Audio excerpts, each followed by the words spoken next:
Hello everyone! Welcome back to another episode of the Nerd to the Wise podcast. We are joined here today with the amazing Nathaniel Hine. Hello. And the outstanding Lewis. Hey. Ridiculous. Ridiculous. And also ridiculous Lewis Hardy. I can't believe we've got that voice actor again. I know. What a guy. I know. I mean, he costs so much money. Right, episode 4. We're here. I know we've recorded episode 3 and 4 together, and potentially 5, probably 5. Again, we're covering stuff that might be outdated now, in a sense, but also not. We tried to cover... This episode's more about generalising some things, so it's not about new things, realistically. It's about things that are constantly going on and just thoughts and processes about what we know already. So we'll just dive straight into it. In the last couple of weeks, the Suicide Squad trailer came out. Mm-hmm.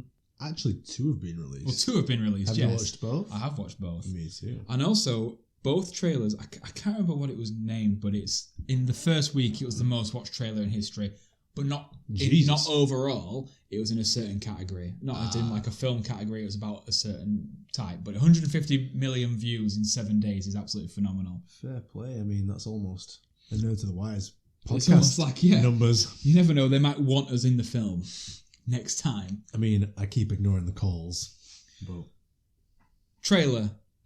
First of all, I'll say, gets me really pumped for the film. Yeah, it gets me I was going. very apprehensive about watching the trailer, mainly because of how let down I was by the original Suicide Squad. There was only some certain aspects I really enjoyed about the first Suicide Squad. Harley Quinn, the acting, phenomenal, and Margot Robbie. And also Will Smith.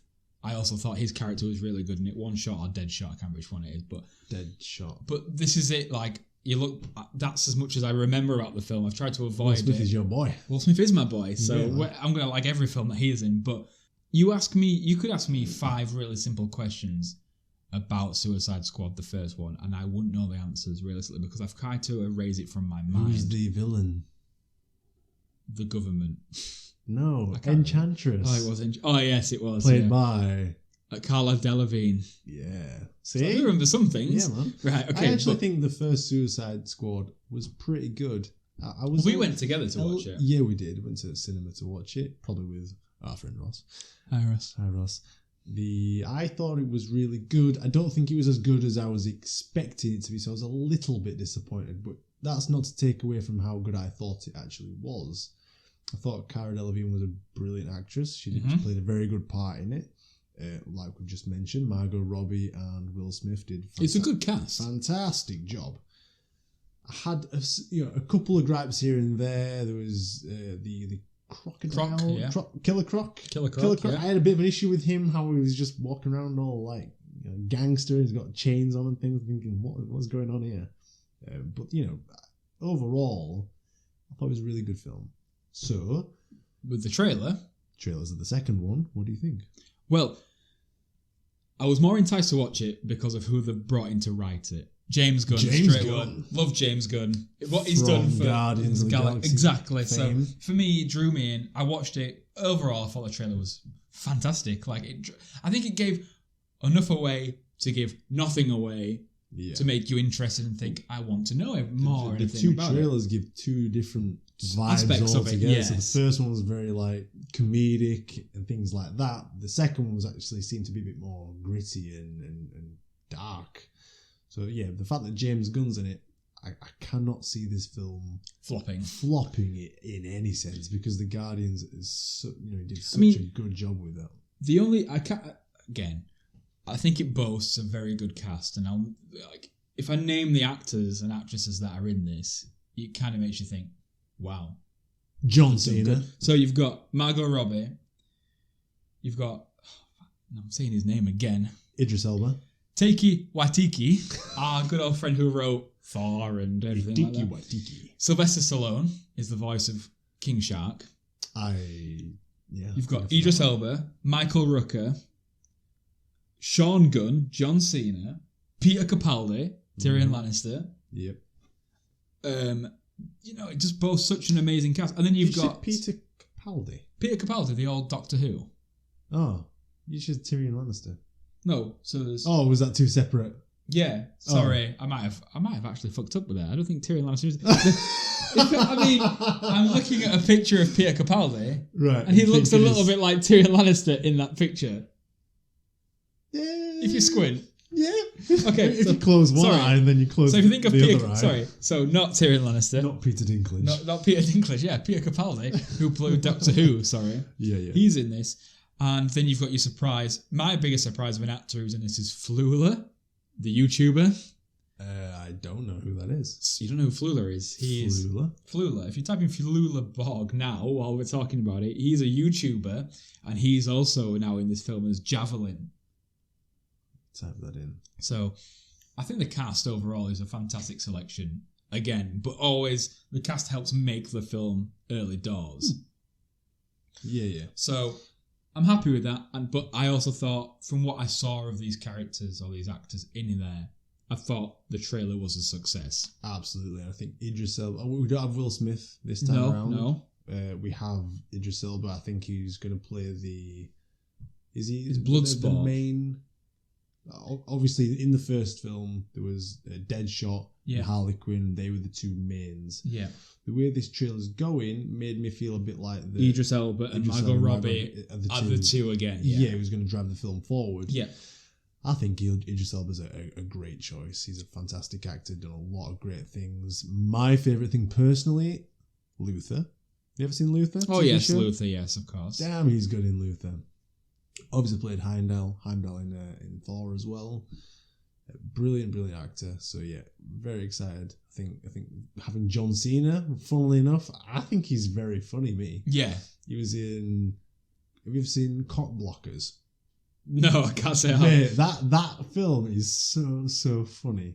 A bit generic, but Cock Blockers, you should watch that. He was in Daddy's Home as well. Oh, it's in Daddy's Home, yeah. So I think, you know what, he's not the most stellar actor of our generation, but he's very funny, and from the trailer, he plays a very funny part. So yeah, I'm looking forward to this, absolutely. Same. So, excitement level? 9. Yeah, I'd give it a 9. I'd give it a solid 9. Yeah, like excited. I said, apprehensive at the beginning, but especially when they announced they were going to do another Suicide Squad, before they announced any of the actors or any of the writers, you kind of think, for me, after the first one, I thought, I don't really want to go through that again. And Michael Rooker. Michael Rooker's fantastic. Like, how can you not love Michael Rooker? Merle. Yeah, Merle. Or Mary Merle. Poppins. I'm Mary Poppins, y'all. Like, he's fantastic. So, yeah, very apprehensive. And then they start announcing, they go, right, James Gunn's in as the writer. You go, okay.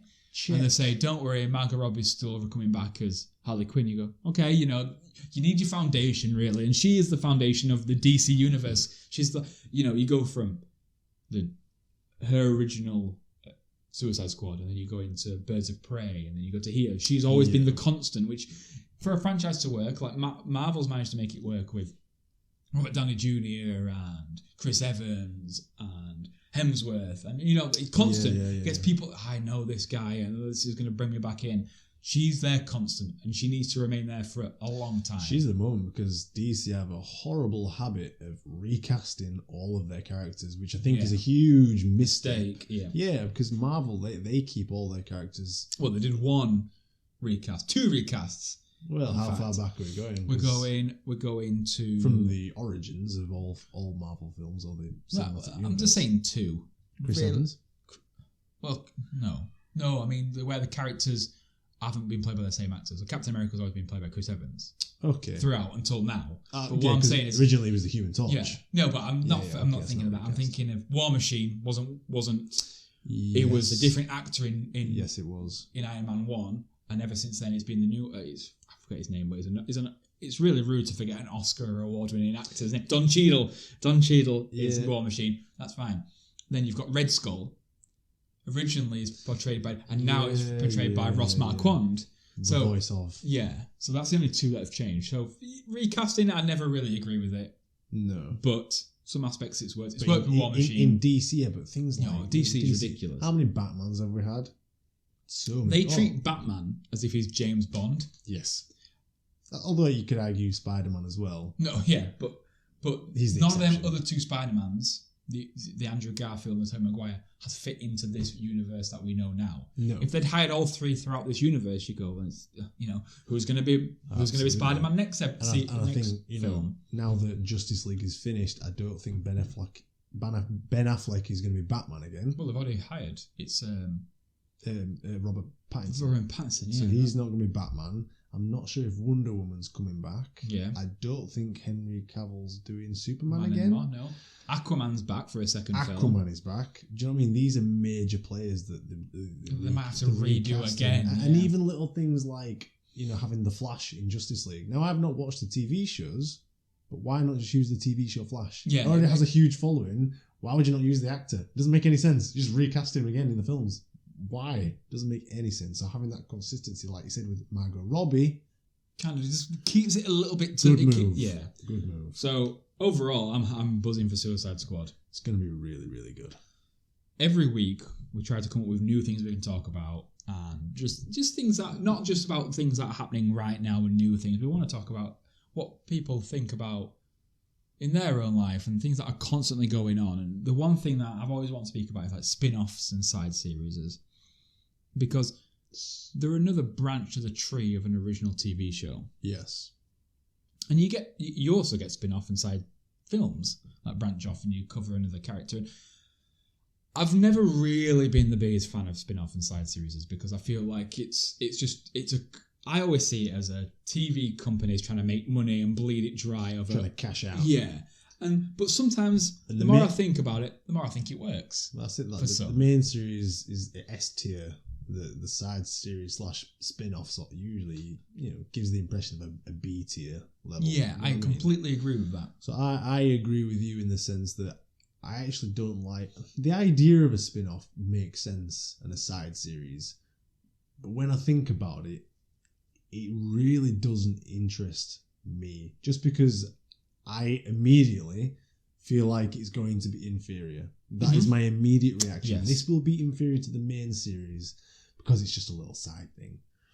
So, side series have never really interested me. The most criminal of which that I feel like, quite disappointed that I haven't watched is Better Call Saul.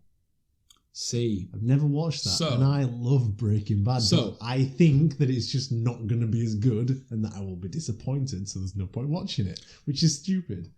Would you believe that there is people out there genuinely believe that Better Call Saul is better than Breaking Bad? And do you know what?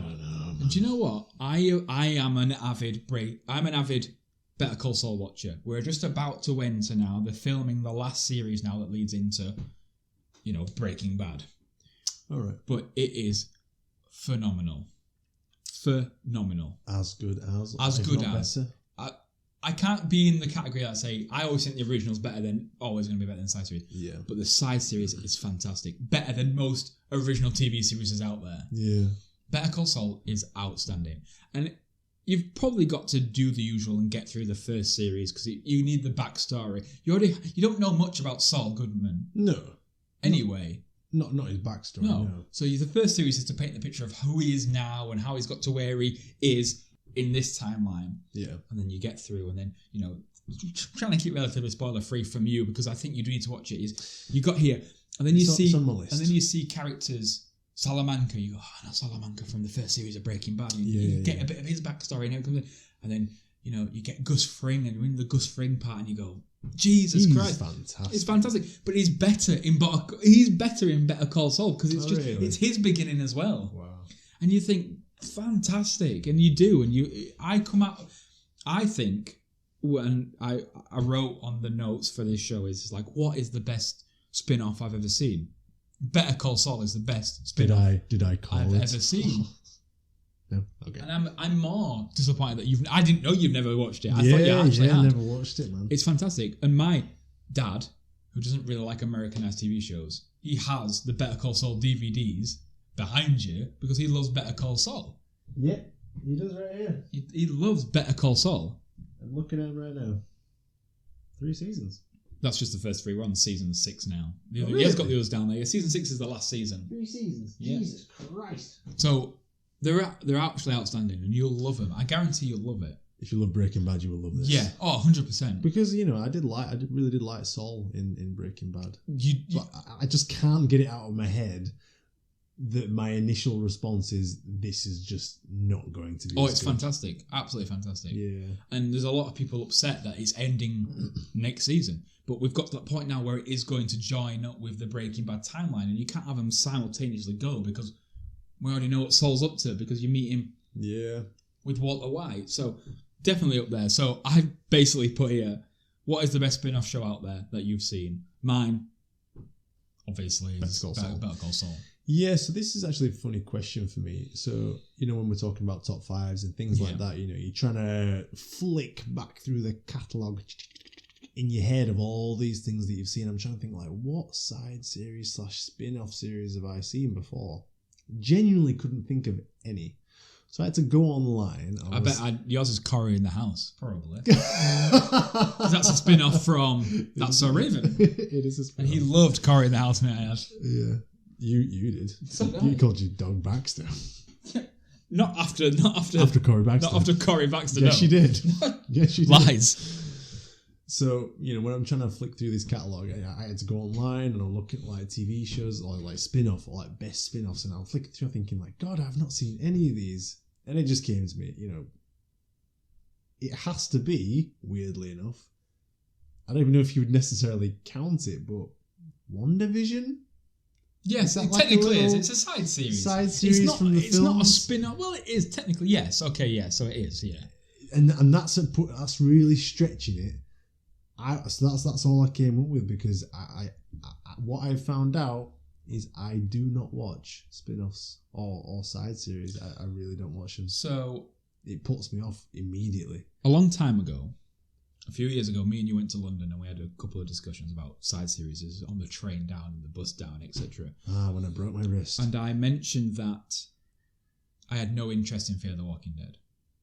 Correct. We met a friend I'm down there. I'm now at a situation where where season 6 is halfway through, and I'm not on. I wait till the season's finished before it comes on Amazon Prime for free, and I'll watch it. But I've watched till the end of season 5, and there is a lot of Fear the Walking Dead that is better than The Walking Dead. That doesn't. That surprises me, but also not because I've got a funny relationship with The Walking Dead. So this might be a whole discussion in itself. Mm-hmm. Aside from this little topic, so yeah. How deep you want to go into it.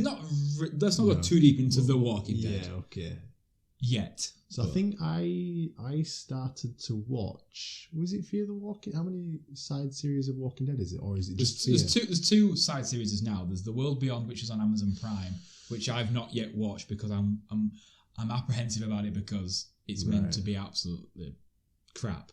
But you need to watch it to link all 3 of the series up. Does it start when there's like an aeroplane that's been destroyed and it's like a bit of a crash site, or is that the World Beyond?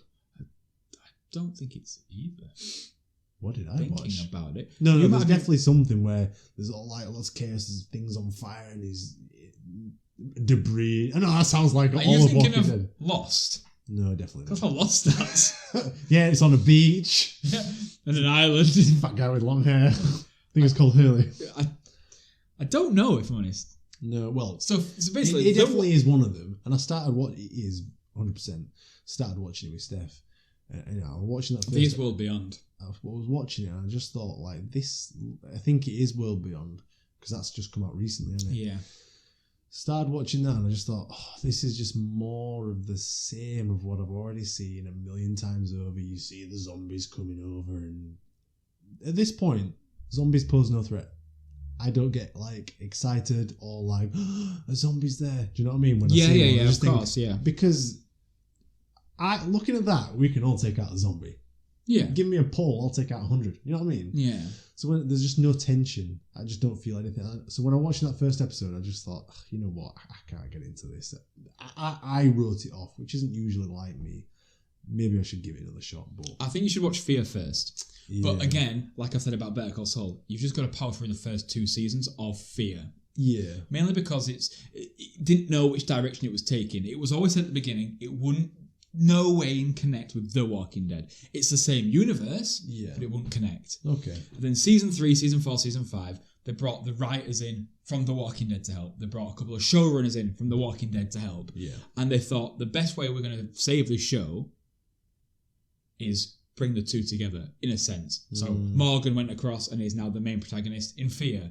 Dwight moved across and is a protagonist in there. Yeah. Has its own, but it's fantastic. It really is really, really good, and I recommend to everyone that they watch Fear and they power through the first two. And it's going to twist you. You're going to see bits happen. You're going to go, that really upsets me. That really hurts me, because you're going to get invested in these new characters. And like with every Walking Dead, no one is really safe. They drop like flies. However, what's interesting about Fear to me now is The Walking Dead is about to end this year / next year. Yeah. Fear has been renewed to surpass The Walking Dead. With more seasons now going to be of The Walking Fear, that's going to carry on past the end date, not necessarily past the timeline. Yeah. I think we're still a couple of years behind in Fear, even though we've caught up with some characters. There's a lot of jump cuts in The Walking Dead now to get to where we are in life, and Fear's still a couple of years behind. But that's still going to continue being on TV as a new show, right? Beyond The Walking Dead. So what are the ratings saying for Fear the Walking Dead? So Fear the Walking Dead is that surpassing Walking Dead at this point? Not at this point, because this season that's just finished of The Walking Dead, has got really good reviews. Okay. But season 5 of Fear, which is where I've now finished and waiting for 6, and 6 of what I've seen, we are talking IMDb 9 and 10s, 8, 9 and 10s, because the writing is fantastic. Okay. Yes, it's the same kind of situation as you've got a group of people, they try to set up camp. There's a bad guy, defeat them, move on. Bad guy, defeat them, move on. Rinse and repeat. Yeah, but you get into that point where you think they're going to somehow meet back up with The Walking Dead. Not back up, but actually get to that point. Because you have someone, Morgan, and Morgan mentions quite a lot in Fear, Rick, I have this friend who taught me this way and all this kind of stuff. Yeah. And you know what I mean? I'm trying to find my way back. And, you know, and you go, they're going to meet at some point. And The World Beyond's now come out. And they say this is the link now. The World Beyond will link between the two shows. So the two shows and the Rick Grimes films. Yeah. And I'm looking forward to it. You know, we don't have to go too much into detail, but I think it's up there with one of the best again. There's not many side series and spin-offs where I think they're great. Yeah. There's some that I'm looking forward to, and we'll get into that shortly, but the best side shows out there and spin-offs. Fear, Better Call Saul. Yeah. The spin-off from 2 shows that I class as amazing. Glad they're here. Okay, cool. I obviously need to change my views, change my ways. I think you will, though. I think you will. It's not like me to be so judgmental over things, because I will watch anything. I will give anything a shot. For some reason, I just can't get it out of my head. But I need to change. I need to be better. I think you will change, because when I'm going to mention some of the future spin-offs that are due to come out. Is if I say to you now, the Lord of the Rings spin-off that's going to be on Amazon, you're going to be like, right, I'm going to watch it. Well, of course I'm going to watch it. Exactly, see? But then you've automatically changed your reaction about... Because it's still set in the same world. It's not with the same characters, but it's still set in the same world. I don't necessarily see it as a... well, I don't know anything about the no, neither do I. I don't even know who it's going to involve. It's going to be, a prequel, or is it after... Spoiler alert, the defeat of Sauron, and you know what I mean? Yeah. I have no idea where this place is. But it's still technically a spin-off, because it's branched out from the idea of the overall of Lord of the Rings. Yeah. Okay. And it's the same with the Game of Thrones prequel. Well, it's funny you mention the other Game of Thrones shows that are going to come out in the future years. It's a branch out of an original story, so technically it is still a spin-off / side series. Yeah, so on the topics of things they actually want to spin off, they were the 2 that I had, which funnily enough are actually spin-offs already in production. Lord of the Rings, obviously, and I need Game of Thrones spin-off. I really do need a Game of Thrones spin-off to wash the taste of shit it needs to be out good, of my mouth from that last season. There's a lot riding on this spin-off. Oh yeah, and it doesn't matter that it's a prequel and set thousands of years before the story we know now. No. What matters is it needs to regain that reputation. Absolutely. Because they're planning on... They're planning, like The Walking Dead, to expand this universe so far that the TV shows last for the next 10, 15 years. Yeah. We need to make sure we get to that point. And, right, okay. The last season aside, Game of Thrones, fantastic. For the longest time for me, was the best show on television. Mm-hmm. And although, from that last season, it has taken away from it for me. And when I think about Game of Thrones, I think about that last season. And again, it just has an awful taste in my mouth. Of course, yeah. Realistically, thinking about it, it really can't take away from the rest of the series. And it is a fantastic world, fantastic characters. So having a spin-off, hopefully, like it says, redemption.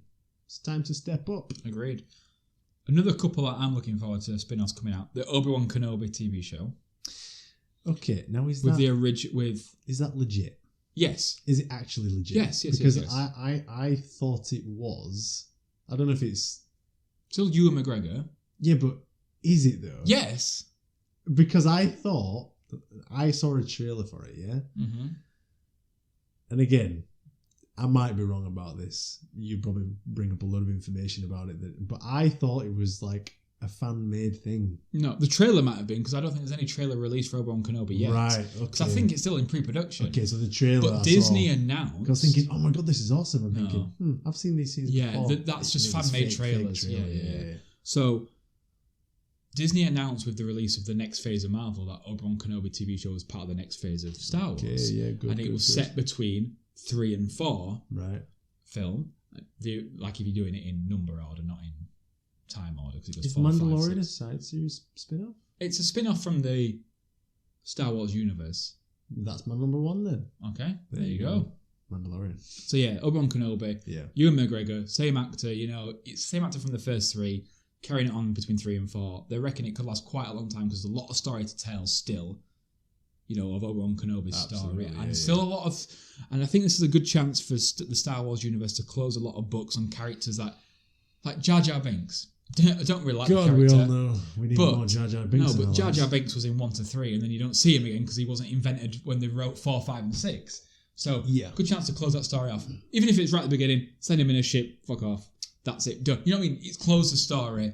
Close the story. Let's just end some of these stories of characters that people just sit there and, these big Star Wars. How good would it be if Jar Jar Binks had like an evil turn and he went to the dark side? I would like that. That'd be awesome. Yeah. I actually don't hate Jar Jar Binks. I don't, but because a lot of people do. When I saw it, I was a kid. Yeah. You know what I mean?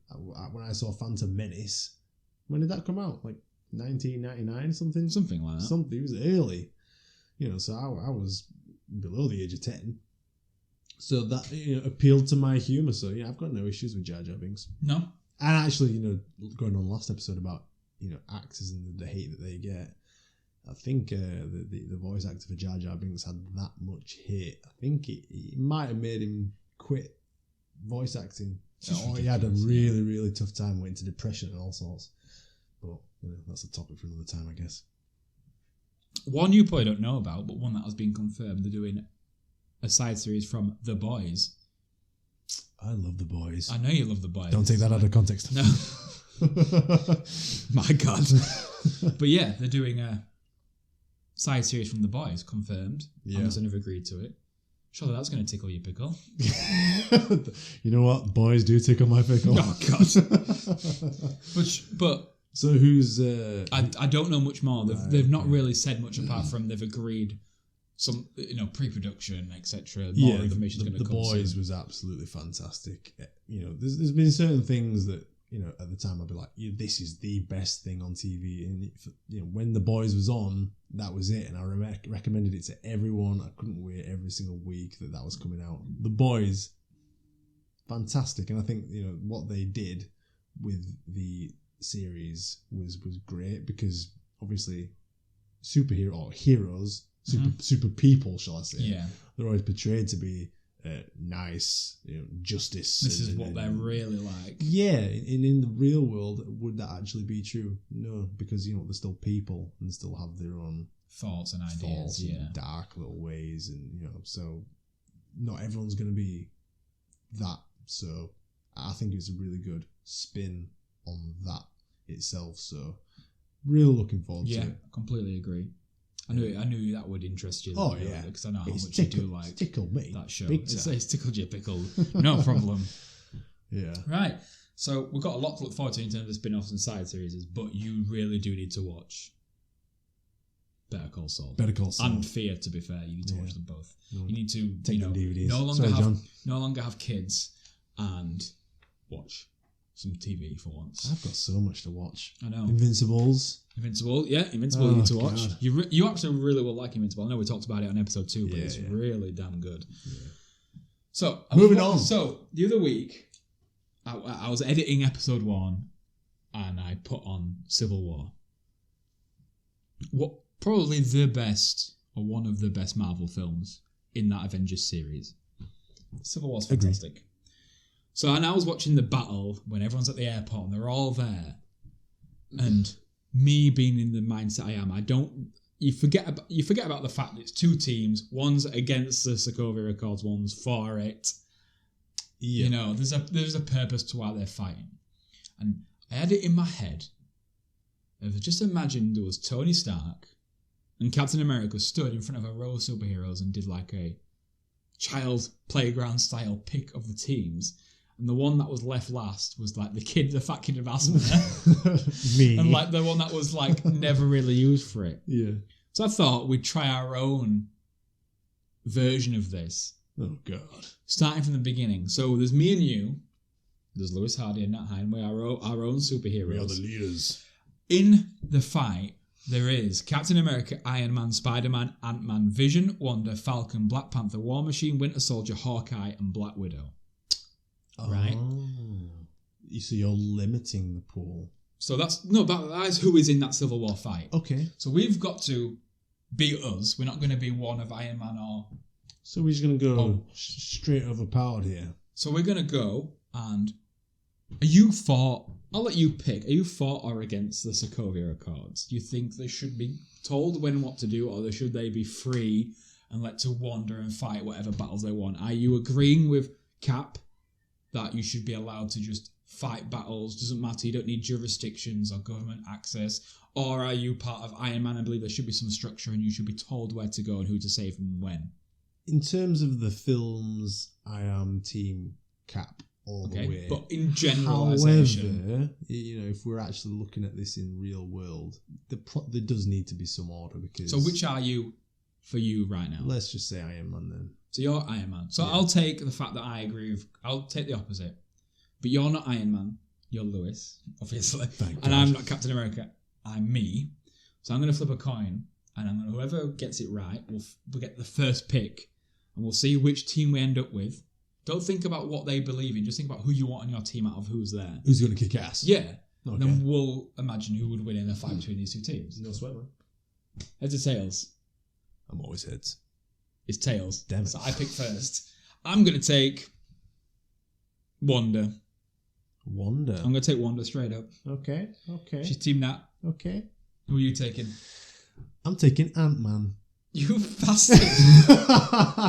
That's just out of hatred, though. I am taking Ant-Man purely because he's going to mess with you. Yeah, He's going he to mess will. with you. He's on my team. He's Absolute against you. prick. It's all mind games, man. Right. All mind games. Next, I'm taking Cap. I'm taking Cap. Also, next. Cap and Lion Man are in the running then, yeah? Yeah. Okay. I'm going to take Vision.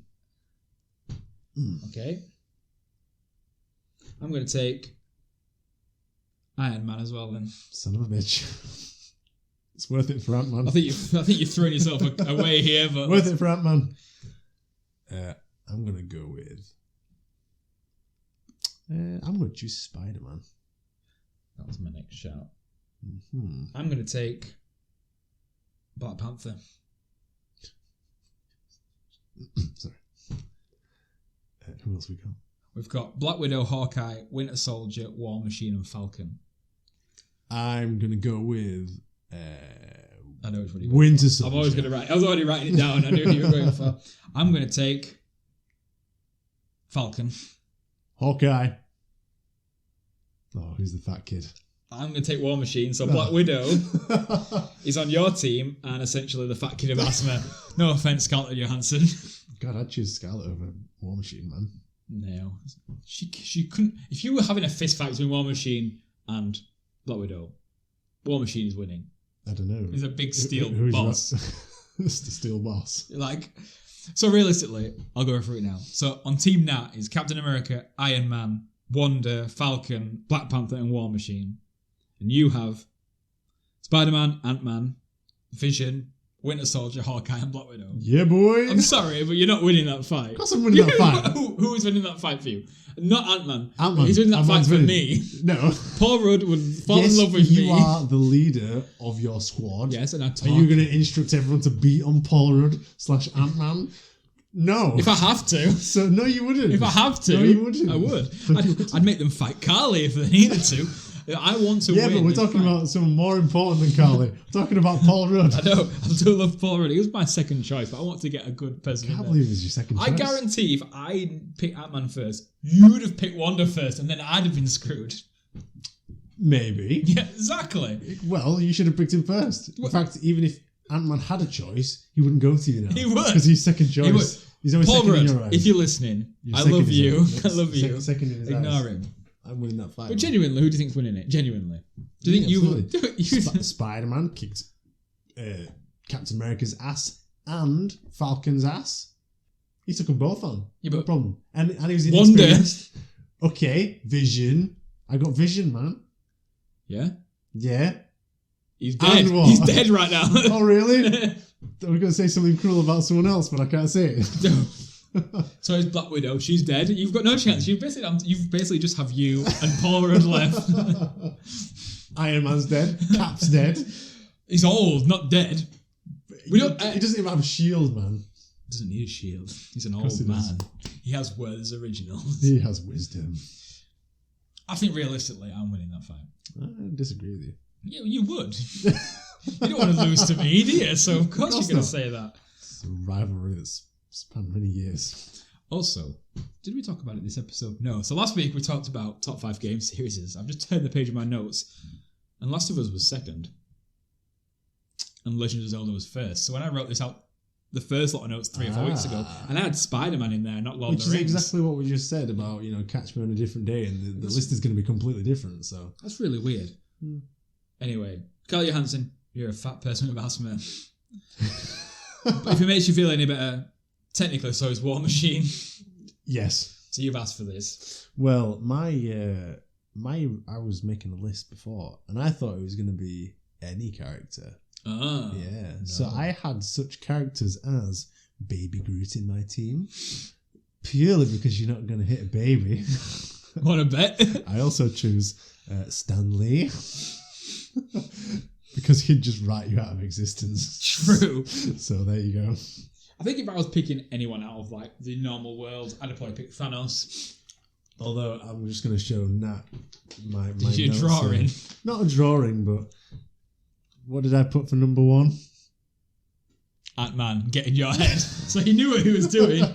He knew what he was doing. I think at some point we should do like our own Marvel 5-a-side team where we pick any Marvel character ever in history and do the top 5 and pick our 5 beyond our team from there. Because I feel like we'd have most of them people in that list would never even get a mention. Because I like to think I'd have someone like Doctor Strange because I think he's an unbelievably powerful being. Yeah. So, I mean, away from that, I think like they're the most powerful people. If I'm picking 5, Wanda, Captain Marvel. Yeah, Captain Marvel is ridiculous, yeah. Yeah, don't like her as a character, but she's ridiculous. Hulk. Yeah. Doctor Strange. Yeah. Probably Vision. Vision. You probably have to say Vision. Probably Vision. If he's still got the Mind Stone. Yeah, and not a corpse. Yeah, he's not dead. He's really strong. Yeah. Now always said they're stronger when they're alive. Who said that? Last week we didn't do random question of the week, so I really want to get that question of the week out there. It's only a quick one. But if you could ask any celebrity any question, what would it be? In history and time.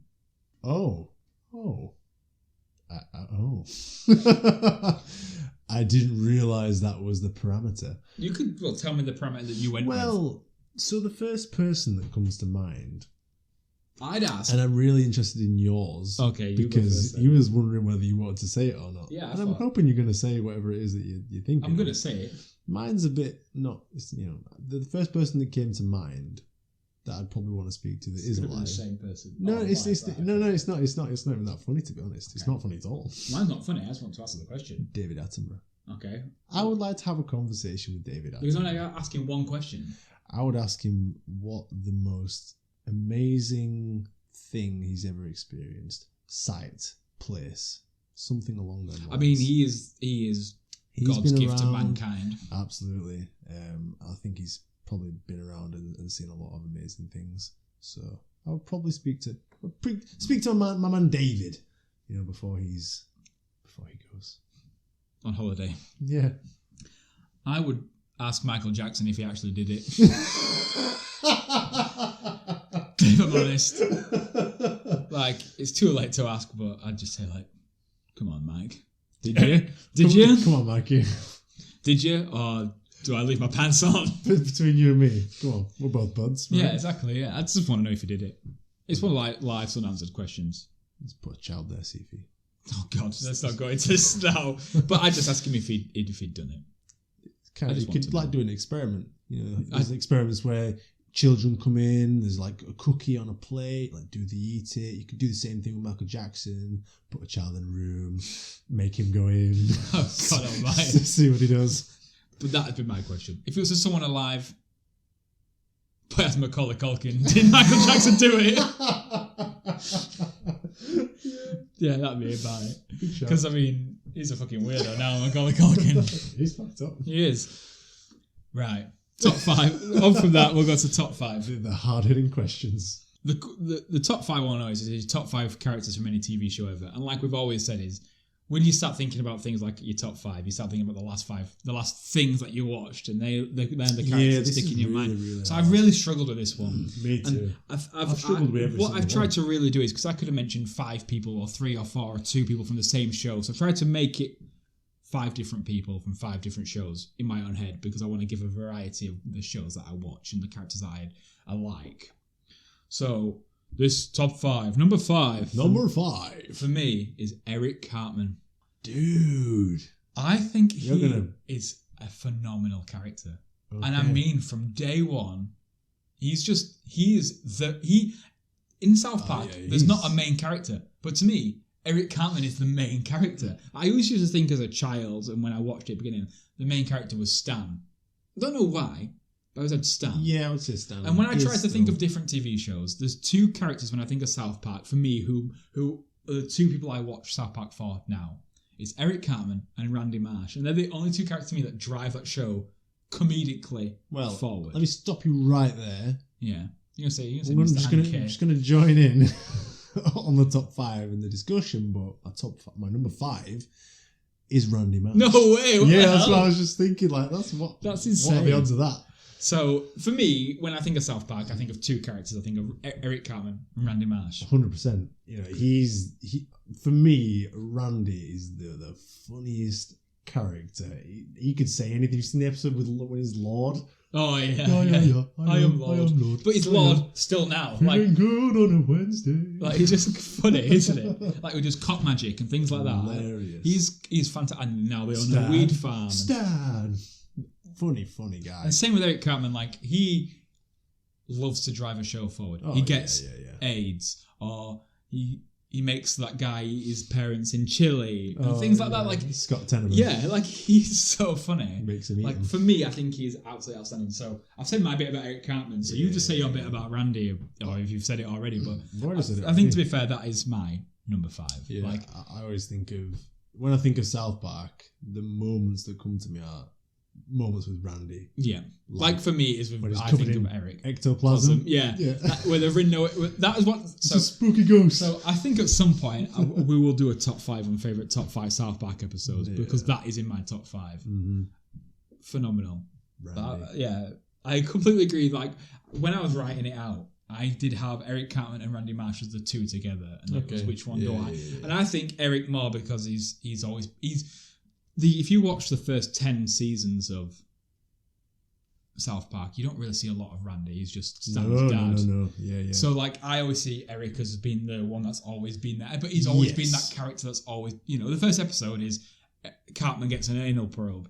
It starts with him. The classics. You know what I mean? But it starts with him and it goes through it and he's still like that now. So, for me, it's Eric Cartman. Right. My number 4, again... Looked at a different TV show. When I thought of this TV show, I had 2 characters. It was One has been throughout from the first episode to the last, and one was only in the first half of the show. But I've gone with that one. For me, Charlie Pace from Lost, played by Dominic Monaghan. He's my favourite character from Lost. But the reason why I like the character himself is he goes on a journey from the first to the third, to from episode one. All the way from the Shire to the beach. Well, yeah, exactly. But when he is Charlie Pace in Lost, he's a drug addict, failing rock star now, he's only kind of really known for that one song. He goes in and out of this drug. John Locke takes him on this journey of you've got to stop taking drugs. He takes drugs, he goes in, he goes out, he meets Echo, becomes religious, he goes in, and then he gets with Claire and he's in love and he does whatever he can for her and the baby. Yeah. And the last episodes of him and before he passes away and dies it's beautiful. Like, Desmond can see the future and knows that Charlie's going to die, and he tries to stop it every time. And he can stop it every time. But Charlie goes out on such a big bang that he says, like, it's not Penny's boat. He helps Desmond. It sets up the next series. He dies for the purpose. And that's all he's ever wants to do, is have a purpose in life.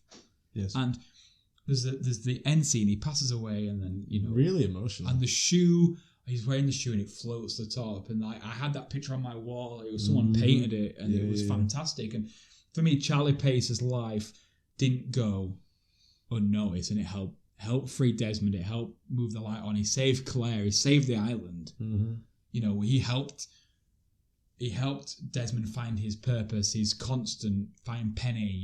It helped go it. And for me, I thought he was such a noble character that he deserves a top 5 for me.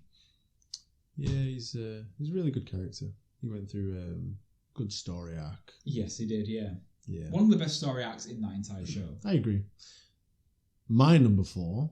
And I know this will be on your list, so I'm not going to talk about it too much and save it for when it comes up on yours. I think you're thinking a certain character, but I'm going to say no.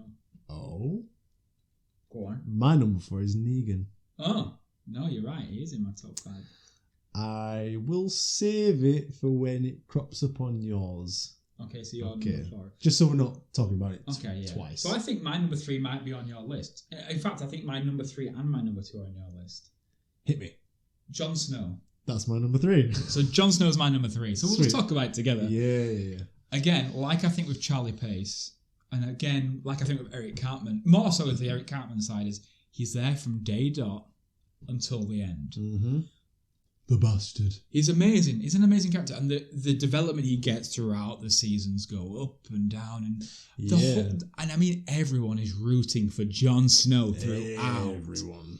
And just until the last couple episodes, he's been betrayed by the writers. It's nothing to do with his character. Oh yeah, his character can't help this. So for me, he's number 3 for me. Yeah, I think obviously from the beginning, the main character seemingly is Ned Stark. No spoilers, fantastic actor. Certain things happen, yes. And then you believe that it's going to be Robb Stark. Then certain things happen. Mm-hmm. And then you're thinking, like, bloody hell, who's it going to be? And then all of a sudden, like, Jon really just starts stepping up and like you say, from the start, really, you're rooting for this guy.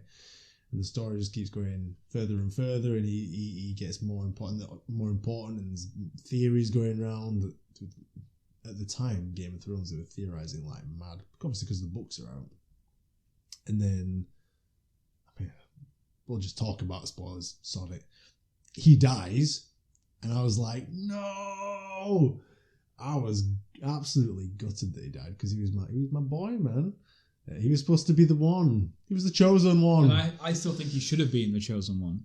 Yes, exactly. So, and then he comes back to life, a bit controversial. I'm happy with it because he meets some more Jon Snow. Mm-hmm. And then in the end, a bit bittersweet. I think what should have happened is he should have ruled instead of fucking Bran. Yeah, Bran. Come on, can't even get up them stairs. Exactly. So yeah, he was a bit betrayed. But yeah, Jon Snow's is the hero. He's the hero we all wanted. So my number 2, I think, could be in your top 5 as well. Walter White. You know what? He isn't. But he could be. But he he was, even on the drive over here, I was thinking, what's my top 5? And he was in there, and I think I just forgot to put him in. So if I could squeeze another one in there, yeah, Walter White. Walter White, Absolutely. absolutely. To be fair, Bryan Cranston, what an actor. And that's it, though. I think the reason why Walter White is in here, not because of the character, but the way he is portrayed. And Jesus Christ. The kudos has to go to Bryan Cranston for how well he has portrayed Walter White. Absolutely fantastic. And I mean, again, like for every show, you have a dash and you think, who could be the second one? Jon Snow was the only one, really, for me, for Game of Thrones, that was the one, standout character. Yeah. Walter White or Jesse Pinkman, it's quite obvious. It's got to be one of the two. Yeah. And I really like Jesse Pinkman. And his story is very choice. Charlie Pace. It's very drug guy, needs help, finds a spiritual guide in a sense, and he gets a purpose, and he drops back down, then back up, and then, Yeah, he really like battling within himself. So, but it has to be Walter White out of the two for me. What a great actor. The storyline was fantastic. I'm glad they ended it where it did. It set the story fantastically. Yeah. We're talking about like character deaths, one of the episodes. And that's before. One of the best ones. Yeah, I mean, just because, you're upset that a character has died doesn't necessarily mean it's a bad thing. I think they did it beautifully. It was a brilliant story, and the way that they capped it off at the end. It couldn't be any better. Redemption coming back for Jesse. Yeah. I can't say anything more about him. Just so many great lines. I am the one who knocks. Yeah. I mean, just great. He's the character that makes you remember Breaking Bad. Oh yeah, 100%. Yeah, I know it's about him, but it's sometimes you forget a show. Like I mentioned Lost, and the first person that comes to mind is Charlie Pace, but realistically, it's Jack Shepherd. I can't believe he came from fucking Malcolm in the Middle. I know the acting criteria of hell? him is fantastic. The spectrum that he has acting wise is phenomenal. I've never seen anything like, obviously seen Malcolm in the Middle, then nothing from him, then bang, Breaking Bad, and he's just this amazing actor. So yeah, he's really put him on the map. Brilliant. My number 2, I'm not going to talk about it too much. One, because Nat has no idea what the fuck I'm talking about. You might do. So it's a character called Itachi. No, he has no idea. From Naruto. Yeah, okay, from Naruto. I'm not going to talk about it too much because, one, you need to watch this show, right? Yes. Whether we do some video about I know Itachi in Itachi. the future. Yes, but you don't know Itachi. And maybe one person who's listening to this who actually does know what I'm talking about. Obviously, I can't talk about it because I really don't want to spoil anything for you, but the character arc that he goes on, the way that you see him in the whole first series of Naruto is an anime, by the way, the way that you see him in all of the first series in Naruto and then goes on to Naruto Shippuden, which you haven't seen. No, correct. You always think this one way about him, but like with all of Naruto and all their characters and the backstories, it's so much more complicated than it always seems to be. And I love my anti-heroes. Mm-hmm. I'm not going to say he's a hero, but No. and I'm not going to spoil anything, but I'll leave it at that. Itachi. The best awesome, characters cool, from Naruto, though, cool dude. are Sasuke and Gaara. See, yeah, I also want to put Gaara on my list, and Neji actually. I really liked Neji. We used to play that Naruto game. Yeah, I've still got it. And you actually. I was the sickest. Who was you playing? Was you playing as Gaara? I was playing as Gaara, and I got to You number did. 1 in the world. Not number 1 in the world, but I got to Yeah, because you had to go through the tuning exams, Yeah. and then you went up to Jonin, and then you had to go to Hokage. I managed to get to Hokage, and I was as terrible Gaara, at it. yeah. I don't know how you managed to use it. I was so good as Gaara. Yeah. Like literally, I have to say that game is probably one of my. We talked about gaming series the last episode, but I wish I'd have thought about that because I spent a lot of time playing that online. Gaara was incredible. But yeah, you go. My number one. Easy. You know it is. It's Negan. So let's talk about Negan. I mean, I love Negan. From the minute he came, I knew Negan before the TV show because I read it in the comics. I knew episode 100 where Glenn dies to the hands of Negan. It was coming up. Obviously, we talked about it previously. I didn't think it should have been Glenn in the TV show, but that's neither here or there. Yes. But this hype around Negan before you saw anything was huge. Mm-hmm. Especially for people who knew the comics. We knew Negan was coming, and Negan is the most talked about bad guy in the Walking Dead universe prior to the TV show. Everyone loved him in the comics. It was loved so much they had to redo the Here's Negan comic book to get everyone want to know the backstory. Tell me more about Lucille. Tell me about Negan before. And next week in real terms, the Here's Negan episode comes out, and I can't wait for that. Like I cannot wait for that because it's about the character that I love the most in TV history. And again, I wrote this out, and I was like, is it Negan or is it Rick? For me, who is my favourite TV show character ever? Because for me, they would probably take 1 and 2 if I'm having more than one show in there. Yeah. Negan, it comes out, makes this huge introduction. The acting's phenomenal. Jeffrey Dean Morgan is probably one of the... What a guy. Well, he's the right fit for Negan. Like, yes, they must have interviewed and seen hundreds of actors, but for me, he is Negan. Yeah. The thing I like about Negan so much is that the key to a great villain... In fact, I'm almost quoting what I always thought, but he was just on an episode of The Hot Ones and he's talking about his own character and he says this himself, but a key to a great villain is those who believe that they're the good guy.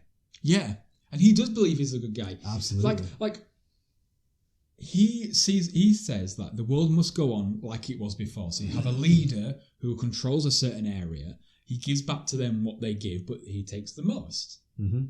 World has got like that before to get to where we are realistically right now. Yep. And that's how he goes the world. And he thinks he's doing well. He's even like how he's introduced. Yes, he kills one. If that was happening to Rick and, Rick retaliated in that way, we'd all be cheering for Rick. Yeah. Because this guy, people just come into his camp and killed his people, whatever. Negan's only acting on revenge. Oh, do you know what I mean? Yeah, it's good. So, although he seemed to enjoy it a little bit more than but that's than Rick it though. would. So like, the guy who plays Negan, Jeffrey Dean Morgan, right at the beginning when we first got introduced to Negan, he was on Talking Dead, and he said if The Walking Dead started and you followed Negan from the beginning up until now, you wouldn't have blamed him for what he did. Mm-hmm. You'd have gone, you need to get revenge for these random people that have come into your camp and killed your men. And he says, which is right. He says the only difference between him and Rick is he got more pleasure in doing that. Yeah. And that's what makes you a little bit more of a villain. Difference. That's what makes you more villain-esque. But he plays that character so well. It seems like it was made for him. Absolutely.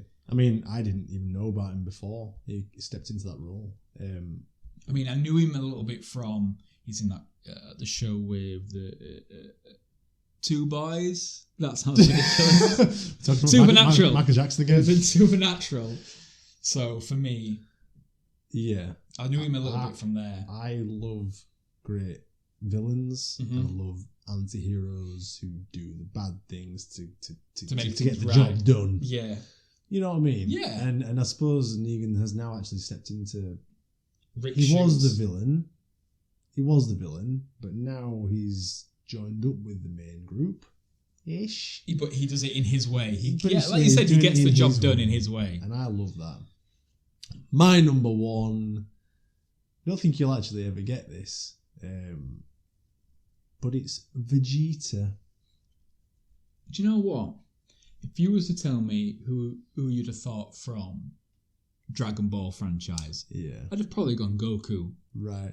Or going with that or Krillin. same line of thinking, anti-heroes. Okay. Yeah.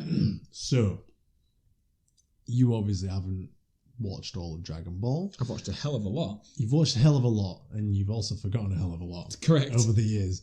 Vegeta is introduced in the start of Dragon Ball. He's the villain. He's coming to Earth to take the Dragon Balls and get immortal. Does he get immortality? Immortality, yeah. He's the big bad, yeah? And he fights the main cast. Eventually gets defeated. You see him later on, different planet, but he's always seemed to be the villain, yeah? Yeah. But as the story goes on, he starts slipping into, being more likable, and he slips into more of the main cast. He ends up being stranded on Earth, and then ends up living on Earth, and as he's living on Earth, which isn't like him because he's just travelling all over space and blowing planets up because he's an evil dude, he actually starts doing, in his own way, enjoying life on Earth. Although he will never say it because he's just moody and stoic all the time. And then from there, he has, he looks back on himself and thinks, this isn't right. As with all characters in Dragon Ball, they want to be the strongest person ever, yeah? Yeah. That was always Vegeta's goal. He wanted to be, he's the prince of all Saiyans. It's his birthright to be the strongest of all. And then there's Goku, who's a low-level clown and of not so noble birthright as the prince is. And Goku actually ends up being stronger than him. So he spends his whole life training to be stronger than Goku. And then he has this moment later on in Dragon Ball where he looks at himself and is thinking, what have I become? I used to be ruthless, the prince of all Saiyans. Everyone feared me, and now I'm living on Earth. I've got a wife, kids. You know what I mean? And then he chooses to be evil again. Gets mind controlled by a wizard called Bobbidi, and he has this fight. He kills a load of innocent people and fights Goku again. Anyway, he goes on this whole journey, character arc. And at the end of it, he ends up sacrificing himself to, destroy another villain called Majin Buu, who is threatening the Earth. And, in his little speech, he says he's doing it for Bulma, his wife, his kid, Trunks, and even Goku, or he calls him Kakarot. I think in that moment, and then he, blows himself up basically to try and take out Majin Buu. Fails in doing it, but it was like the first selfless thing he's ever done. I'm just describing the whole story here, and then he gets to keep his body because he did a selfless act.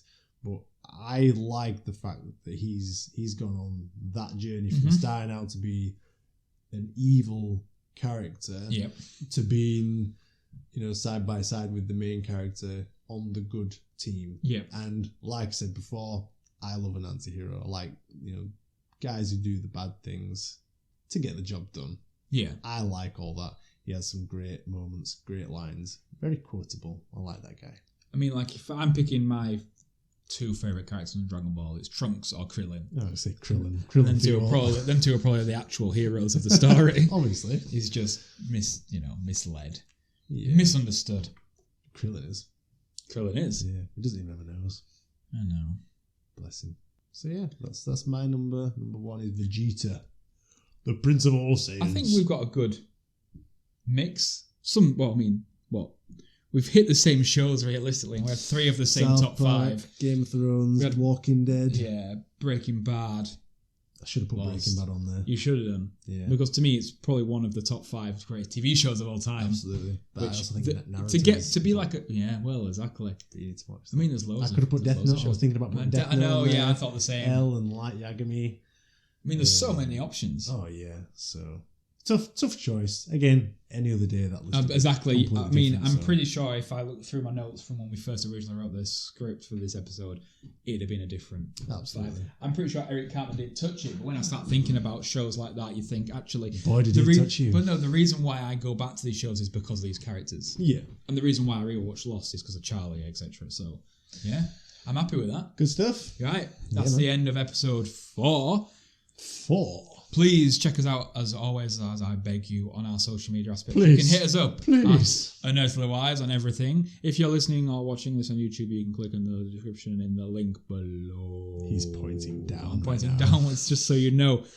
Please, if you're listening on Apple Podcasts, please leave a 5-star and a review. You don't have to do the review, but 5-star. It helps boost this podcast. It helps get more popular. It helps noticeable. If you do listen on anything else, please just do whatever you can. Download, subscribe, especially on Spotify, and Amazon, etc. We really do appreciate it. We do. Goodbye. Goodbye.